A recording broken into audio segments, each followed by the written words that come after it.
જો મેં મોટું ત્રણ તો લઈ લીધું તું, ઈચ્છા થઈ ગઈ કે લાવ હું આવું કંઈક કરું એમ.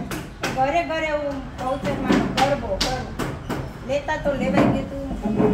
મારી માને ખબર છે મને અંદર શું વ્યથા થઈ હતી.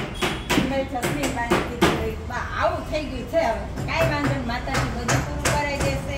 અને 23/3 આપણે પહેલો ગરબો સાધુ વાસવાણી રોડ ઉપર મારા જેઠને ત્યાં આપણે કર્યો.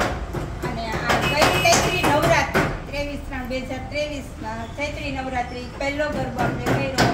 આ અષાઢ મહિનો પૂરો થયો, અમાસને દિવસે મારે 114 ગરબા થયા.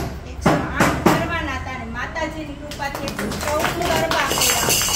અને 114નો ગરબો મેં દુબઈ હયાત હોટલ જુમેરામાં કર્યો.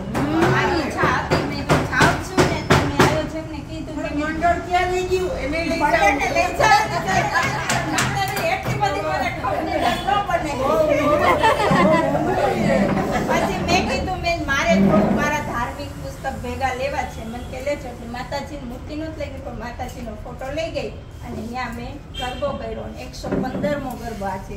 બાની ઈચ્છા હતી છેલ્લો ગરબો તો મારી જ ઘરે, એટલે મેં કીધું તમારી જ ઘર કરશું. મારી ઈચ્છા એવી હતી મારા રાંધણના લોટા તેડવા છે, મારા ઘરેનું લોટા તેડું અને પછી આપણે બધા બહેનો ભેગા કરીને આપણે જમશું ને કરશું. પણ મારે લોટાનું રહી ગયું કારણ કે મારી ભત્રીજીની ડિલિવરી આવેલી છે, હવે એ સાંજ સવાર છે. મારી જેઠાણી કે હવે અત્યારે એવું નથી કરવું, વળી કંઈક સમાચાર આવે તો આપણે દોડા સારું. આજે 115મો ગરબો માતાજીની કૃપાથી આપણે બધાય સાંજે બેસી અને પ્રસાદ લેશું અને ગરબો કરશું. તમારા બધાને ખૂબ ખૂબ આભાર.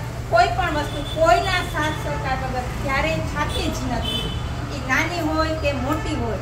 તમારા દરેકનો સાથ સહકાર તમે લગભગ આવી શકો ને ત્યાં સુધી બધા આવ્યા છે. બાર મેં જ કીધું મને જે લોકોએ ઝાઝા ગરબામાં મને ભાગ લીધો છે એ લોકોને મારે પ્રસાદ ખવડાવો છે.